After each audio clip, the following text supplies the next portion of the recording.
NFL teams don't tend to let really good young players just walk in free agency. So the Chicago Bears need to be prepared for many of their top free agent targets to not actually hit the open market.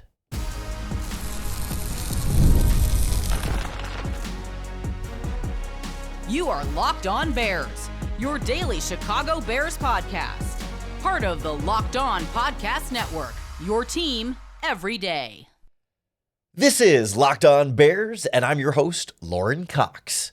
I'm here to bring you your daily, in-depth Chicago Bears news and analysis. You can follow me on Twitter at CoxSports1, and you can follow the podcast at Locked On Bears on TikTok, Instagram, Facebook, Twitter, and the Locked On Bears YouTube channel, where you can keep up with all of our video podcasts as well. Thanks for making Locked On Bears your first listen today. We're part of the Locked On Podcast Network, your team every day.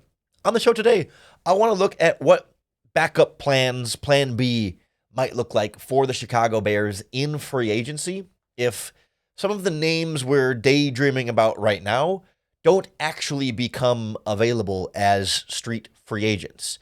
Players like Kansas City Chiefs guard Trey Smith could end up getting the transition tag and not actually hit free agency because, generally speaking, NFL teams, if they have a really good young player, they don't want to just let them go sign with someone else for nothing, right? Yeah, compensatory pick, but usually you either want to keep the really good young players or you want to at least get some sort of trade value for those really good young players as opposed to just letting them walk. And so generally, the players that actually make it to free agency tend to either be older or have some serious injury question marks or always at least leaving you skeptical as to, well, why didn't that player's team choose to re-sign him if he's so good and he's so young and he doesn't have injury concerns?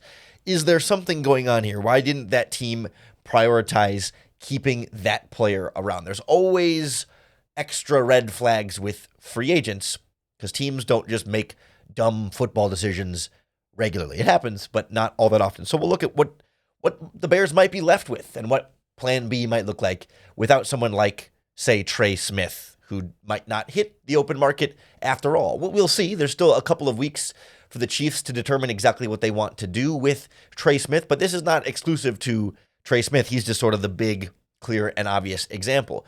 But another free agent offensive line name we hear, I don't even say tied to the Chicago Bears. It's more like, hey, people think would be a good signing for the Bears or would be a good fit for the Bears or Bears fans want to see picked up in free agency is someone like Atlanta Falcons center Drew Dahlman, who is also entering free agency and is supposed to get a fairly significant contract from the Atlanta Falcons. He's only 26 years old and probably the best free agent center available. It's likely that the Falcons aren't just going to want to let that guy go. Now, it's possible that he'll demand to hit the open market and won't accept the Falcons offer or whatever it might be. There's always a chance, but I don't know that it's something that I can sit here today and count on someone like Drew Dahlman hitting free agency. And even if you're thinking about left tackle upgrades, if the Bears want to just go out and sign a bona fide stud to replace Braxton Jones with and move Braxton Jones to a bench role, somebody like Ronnie Stanley from the Baltimore Ravens, or we've even talked a little bit about Cam Robinson of the Minnesota Vikings and formerly the Jacksonville Jaguars.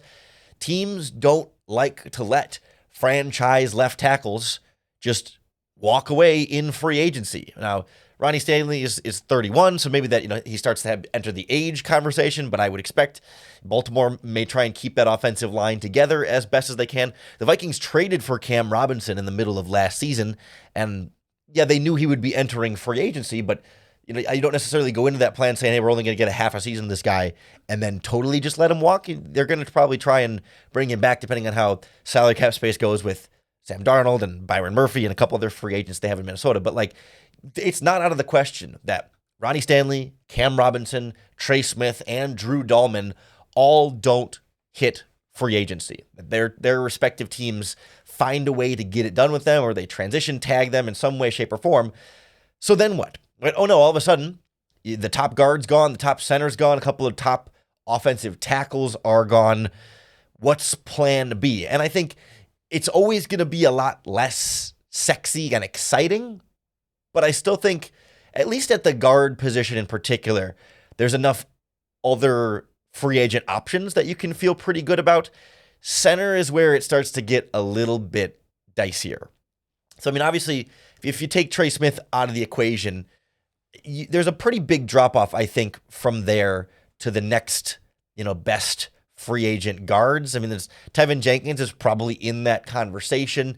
You've got the Colts guard Will Freeze, who fractured his tibia in week 5. So he's coming off of an injury, and it's kind of hard to tell. And he's kind of had some ups and downs throughout his career. And then there's kind of a drop-off again. It's like, okay, I think your next best option, if you're not re-signing Tevin Jenkins and you're kind of worried about Will Freeze's injury situation, then is it Mekhi Becton from the Philadelphia Eagles?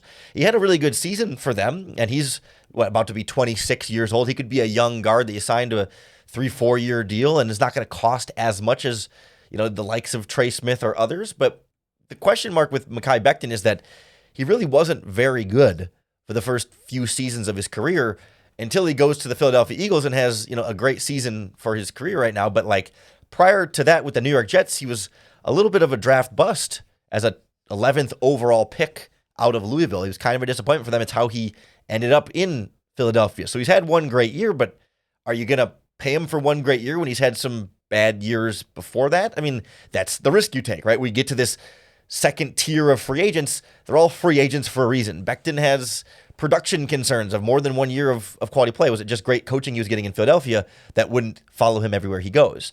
Then you kind of have the old guys, where it's like they're not free agents because they're bad, but they're free agents because they're on the wrong side of 30 and more of a short-term option, and teams tend to go with younger, cheaper players. But if I was the Bears, I would be happy with any of Kevin Zeitler from the Detroit Lions, Brandon Scherff from the Jacksonville Jaguars, or Zach Martin from the Dallas Cowboys. And all three of them are 33, 34, 35 years old in the case of Kevin Zeitler. These are not young players. These are not long-term options. But if I need 2 new starting guards and a new starting center, I'm perfectly fine with one of them being 35 years old and drafting a future starter there, but using the aging veteran as a stopgap on a 1 or 2 year deal. You could get someone like Kevin Zeitler from the Lions for probably, 1 year, I don't know, $6-7 million. These guys all kind of seem to be about in that range, or 2 years, $12, $13, $14 million, however you want to structure it, right? Pretty affordable for a really quality, reliable starting guard who's just older. And that's not the end of the world. The problem gets to be at the center position, where it's like if Drew Dahlman doesn't hit free agency, you don't have a lot of options. I mean, you got Austin Corbett, who played for the Rams and the Carolina Panthers, but he's coming off of a torn pec early in the season, so you don't know what he's going to be like injury-wise. Or you could go the older veteran route at center with like Ryan Kelly from the Indianapolis Colts. He's like 32, I think, and then try and draft a center. That's why I keep saying this offseason, I would go sign older veterans, draft rookies to pair with them, and then let the rookies develop on the bench for a year behind the veterans and let them go, because it just feels like that's the most cost-effective and also doubles down at the position and gives you depth at the position and some young players to move with forward. One other name I'll throw in here is Arizona Cardinals guard Evan Brown. I think he's an average guard in the NFL, but if you go back through his career, he spent 2 seasons with the Detroit Lions and Ben Johnson's offense. Now, he was someone I think they kind of looked to upgrade from, when they brought in Kevin Zeitler and when they drafted, developed guys like Graham Gazlow and drafted Frank Ragnow and have put these investments into their offensive line. But there's a connection there, and he played decently in Arizona. He would be cheap. He'd be reasonable. He's not a great player, but he's not a bad player either, and I think he could get the job done for you at the guard position there. Again, even if Trey Smith and Drew Dahlman aren't available, there are starting caliber players. They're just not guys who are going to be Pro Bowl exciting guys, but it's the offensive line. You don't need one stud. You need 3 really good players, and it's not the end of the world if you can't land Trey Smith. I promise. The Bears need a lot more than just one fix on the offensive line. They need 3 or 4 spots for upgrades there, and there's going to be options even if those top offensive linemen are not available.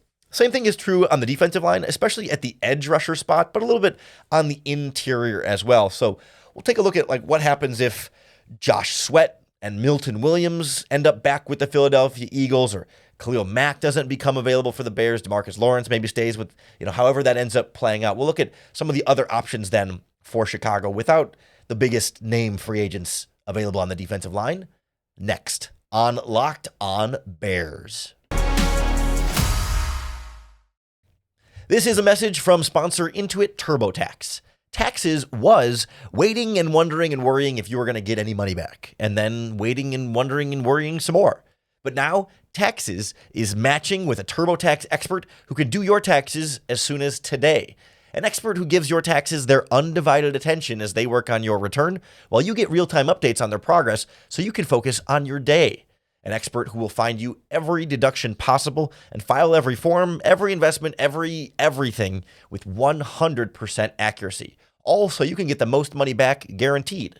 No waiting, no wondering, no worries. Now this is Taxes. Get an expert now on TurboTax.com. Only available with TurboTax Live full service. Real-time updates only in iOS mobile app. See guarantee details at TurboTax.com/guarantees.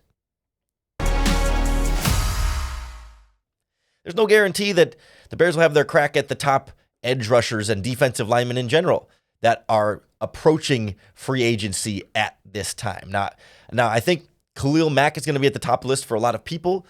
He's 34 years old, and I'm presuming the Los Angeles Chargers won't be bringing him back, so he may very well hit free agency. I don't know if the Bears want to spend another $22 million a year or whatever to bring in Khalil Mack, but when I think about like the younger, more attractive long-term pieces, right? The guys that are going to get the big deals. Josh Sweat of the Philadelphia Eagles certainly jumps to mind. Maybe even Osa Odigizua from the Dallas Cowboys on the interior there. Milton Williams as a defensive tackle. Like, I'm just not sure that those guys, maybe throw DeMarcus Lawrence of the Cowboys in there, are going to actually hit free agency. Now, maybe the Eagles can't afford to keep both Josh Sweat and Milton Williams, so you let one go, but are they going to lose two of their best young defensive linemen and let them walk? Again, I'm not here to debate the Philadelphia Eagles salary cap situation right now. They got a lot to figure out, but they're Super Bowl champions. They're not too concerned about it. But nonetheless, we can't just assume that, the Bears are going to have their pick of all the young defensive linemen and all the young offensive linemen that they want. Because again, teams don't generally just let those guys walk away for nothing. They keep them around, or they try and find a way to tag and trade them, or whatever that possibility might look like.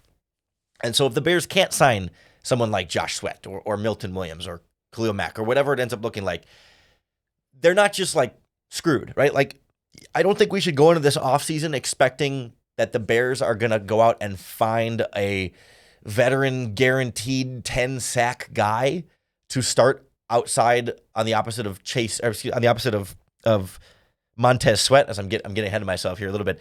Like that guy is just not going to be a super realistic option for the Bears. I mean, even somebody like Josh Sweat, obviously, had a great year and had a great Super Bowl, but like his season this year was 8 sacks, right? This is not a 15 sack a year guy. This is not the complete and total game changer. We should kind of keep our general defensive line expectations down here. The Bears are going to supplement their D-line, but not like completely rebuild it. Even Khalil Mack only had 6 sacks this season. I don't know. I think Dante Fowler might be the free agent with the most sacks this past season. I don't have like a complete list of that in front of me, but off the top of my head, he's the one I know of as far as edge rushers that hit over 10 sacks this year entering free agency. And certainly that will be a big part of these guys' price tags, right? Like, their production will matter a lot. But I do think, since I mentioned him, Dante Fowler is one of these guys that, like, okay, you can't land Josh Sweat. You can't land Khalil Mack. Whatever top options are not going to be available for you there. Someone like Dante Fowler from the Washington Commanders is an interesting name to keep an eye on here because he had such a big breakout season for them. He found a way to kind of rejuvenate his career and had 10.5 sacks for Washington this year. Spent the last 2 years in Dallas with Bears defensive backs coach Al Harris. So there's some connections to this coaching staff a little bit, but is that just a 1-year flash in the pan of like, everything just kind of aligned nicely for him? He got to be a stand-up outside linebacker a little bit more there. And would he be able to have that same success in Chicago? And because now he's 30, turning 31 in August, right before the season starts.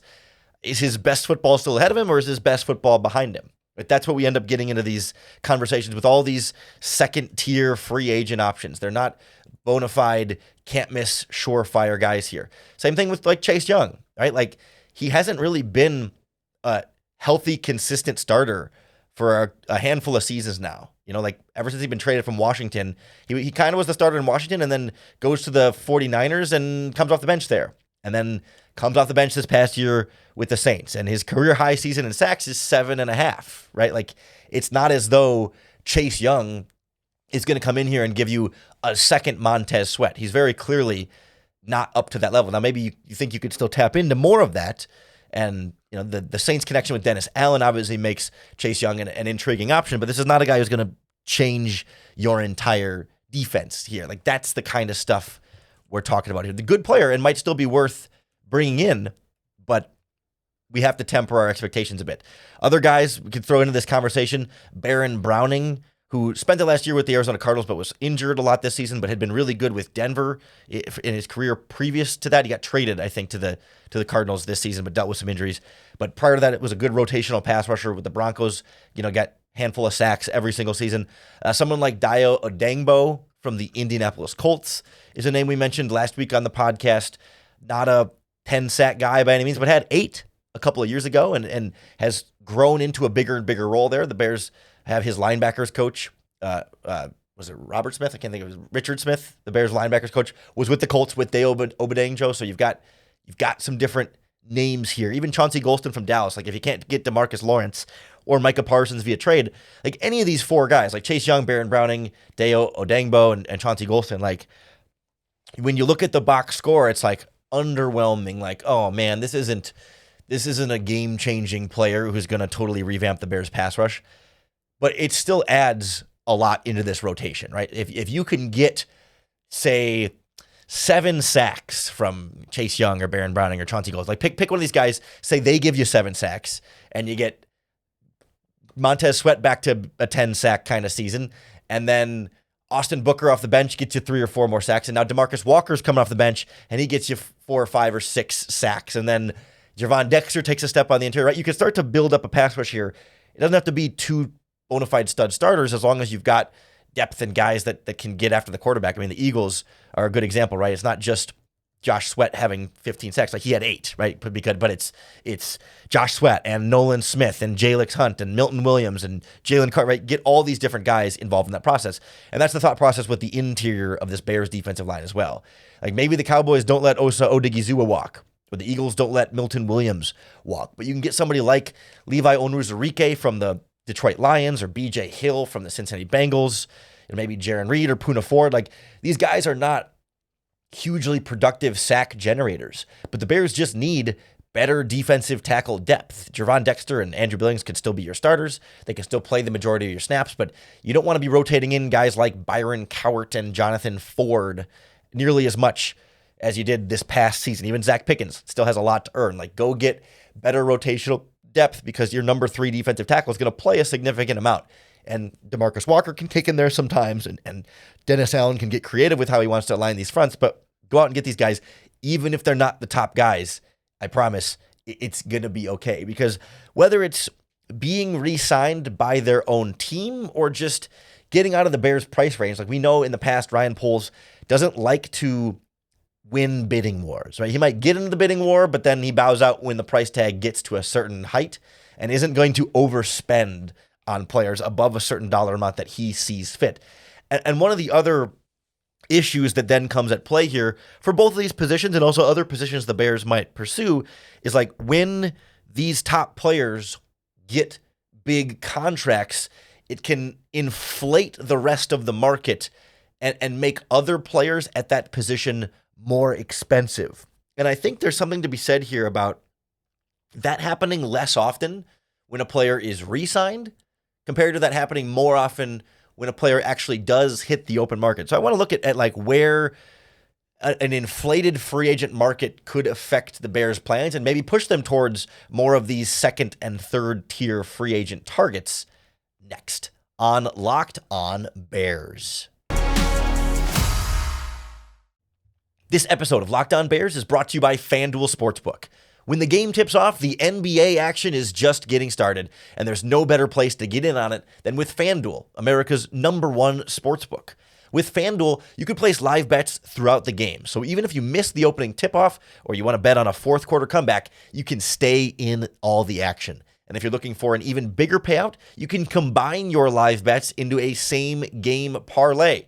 Coming out of the All-Star break, it's going to be the big playoff push in the NBA and the NHL if you want to get on the betting action there, plus soccer and tennis and boxing. And when baseball season comes around, FanDuel will be your spot for that as well. Right now, new FanDuel customers can get $150 in bonus bets if your first $5 bet wins. Just visit FanDuel.com to join today. That's FanDuel.com for your shot at $150 in bonus bets. Make every moment more with FanDuel, the official sports betting partner of the NBA. We know Ryan Poles isn't going to go hand out the record-setting contract to the top player at a position. He'll spend big money if he needs to. Right? He gave Tremaine Edmonds a big contract. It was not the number one contract for linebackers. Jalen Johnson did not get the number one contract for cornerbacks, right? Like he can spend and he will spend, but he will not overspend. And that's a big difference here. Bears don't have any of the highest paid players at any of their positions anywhere in the roster. Montez Sweat got a good deal, not the top deal. And so that's what makes me think Trey Smith signing with the Bears was always a little bit unlikely. But what the Bears have to watch out for is like how those big contracts end up affecting the rest of the free agent market. Because we've seen that like when a quality free agent changes teams in free agency and signs a new contract, like it does so much to like raise everyone else's price, at least at first, and alter the free agent market. Because usually when a guy re-signs with his own team, there's not as much leverage. And so even if they become the next highest paid player at the position, usually it's kind of marginal, right? Usually it's like, okay, we're going to make Trey Smith the Chiefs are going to make Trey Smith the highest paid guard, but they're not going to bump that up by, $5 million a year. They might just take the other, the previous high salary and add $1 million a year to it and say, okay, it's like these little incremental increases. Okay, he got a little bit more than the last guy, and the next guy can get a little bit more than him. But when a guy hits free agency, and now you've got two teams bidding against each other or more, sometimes you can get a more substantial jump up and have, even if it's not a record-setting contract, right? It's if one player in the market gets paid a lot more than he should or is worth, then every other player is going to say, well, if he got that much, then I deserve X amount. I deserve more. Like if that guy got that much, then I should get a higher number then too. Like I think back to last season when, Danielle Hunter and the defensive end market, even the whole defensive line market, Danielle Hunter hits free agency, gets a 2-year, $49 million contract, almost $25 million a year. And then someone like Jonathan Grenard gets 4 years, $76 million for $19 million a year. Like it starts to bump up the price of a bunch of different pass rushers last offseason. And the Bears don't really end up partaking very noticeably in the pass rusher market at that point. They kind of just, especially at the edge rusher position, kind of sat it out. Bryce Huff then ends up getting what it ended up being $17 million a year to go from the Jets to the Eagles.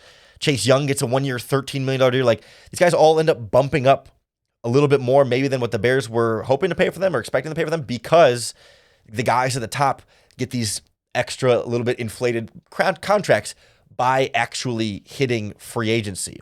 Or I think even last year, the guard market, we were all pretty floored when Robert Hunt gets $20 million a year from the Carolina Panthers. Now that's going to make Trey Smith cost even more because Hunt gets $20 million a year, and then Mike Onwenu from the Patriots, he re-signs for $19 million a year. Jonah Jackson goes from the Lions to the Rams for $17 million a year, and it makes everybody down the line cost just a little bit more, and then makes it harder for teams like the Bears to sign these second and third tier free agents at less exorbitant prices. And that's something I'm going to be watching out closely this season. I think back, the big example from this is 2022 when the Jacksonville Jaguars signed wide receiver Christian Kirk to an $18 million a year contract and blew every other wide receiver contract out of the water. And so then every wide receiver was saying, well, if Christian Kirk got that much money, then I deserve that much money. I'm better than Christian Kirk, or I'm just as good as Christian Kirk. And that really threw everything off for everyone. I think that was the year Allen Robinson was entering free agency from the Bears, and like it screwed up his deal and his value, and it gets messy when the big names change teams and get big money. So like this offseason, if the Chiefs do indeed let Trey Smith hit free agency and some team that's not the Chicago Bears gives him $22 million a year, right? Like a brand new high for guards, then does that mean someone like Mekhi Becton will increase his price tag? Instead of maybe Mekhi Becton being available for $10 or $12 million, he says, well, if Trey Smith's getting 22, I should get at least 15. Right? Trey Smith's not that much better than me. I had just as good of a year as Trey Smith. I shouldn't be getting half that guy. I should be getting, at least 2/3 of that. And then do the veteran guards, like Zach Martin or Brandon Scherf or Kevin Zeitler say, I'm not as young as Trey Smith, but I'm just as good as Trey Smith. I'm still playing at a really high level. Instead of giving me $7, $8, $9 million a year, I deserve $12, $13 million a year. Even if it's a 1-year deal, like if that guard is getting that kind of money, then I'm getting a proportionate amount of that money and I deserve more, right? The deal at the top can inflate the deals at the bottom. So I almost wonder if there's an advantage here to like saying, if I'm the Bears and I've already kind of decided if Trey Smith hits free agency, he's going to be too expensive for me, I'd almost rather he re-sign with the Chiefs because it might actually keep his price tag a little bit lower than what a bidding war might look like if he ends up hitting free agency. Same kind of thing on the defensive line with somebody like, say, Josh Sweat from the Philadelphia Eagles. I'm assuming he's not going to get the kind of crazy, $24 million a year that Danielle Hunter got last offseason.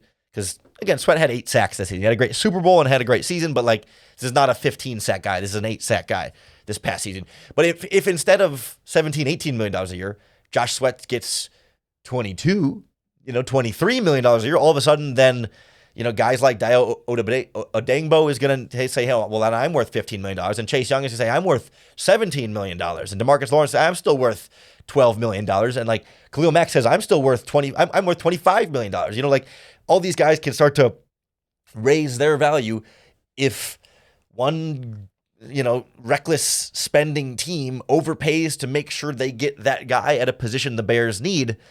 And then it makes everybody else cost more. Like there can be some real value to the Bears if guys outside of their price range anyway just re-sign with their own teams and keep the market value stable where it is instead of inflating it with bidding wars, bringing some of these guys up. Because I think there was a lingering effect there from Christian Kirk at wide receiver that lasted a few years, and I think we're still seeing the lingering effects of the contract Robert Hunt and other guards got last offseason that's going to make these guards this year cost more than they might have a couple of seasons ago. The guard market inflated last year, and it's still slightly inflated this year, and that's part of what makes makes Trey Smith less realistic for the Bears in my eyes, and more likely that they go with one of these older veterans or one of these, middle tier free agent guards. And that doesn't have to be a bad thing.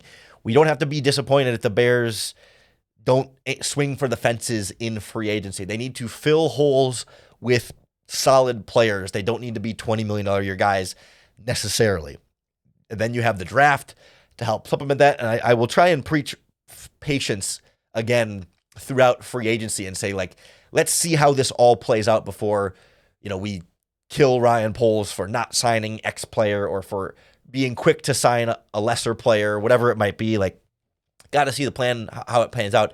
He certainly has to address this offensive line in its entirety. Like, if we get through this offseason and there's still questions on the offensive line, then we got to kill Ryan. Okay, I got to watch my language, right? We got to criticize Ryan Poles. I don't mean literally kill. I should be very careful. I don't mean literally. I just mean, tear him down, criticize him, etc. Like we should be critical if he doesn't fix the offensive line this offseason. But day 1 of free agency won't fix the offensive line. Day 3 of free agency might not be long enough to fix the offensive line. It's going to take a little bit of time, and we're going to be right here to walk you through it on the Locked On Bears podcast. So make sure you hit that subscribe button on YouTube or wherever you listen to podcasts, because that's going to be the best way to keep up with all of our daily, in-depth Chicago Bears news and analysis.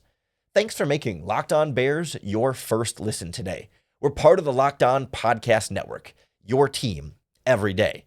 If you're looking for a second listen, check out any of our other Locked On podcasts that cover all of your favorite teams in the NBA, the MLB, the NHL, and across college sports. We're your team every day, and that means all of your teams every single day. Just make sure you're coming back tomorrow for another episode of Locked On Bears and another opportunity for you to bear down.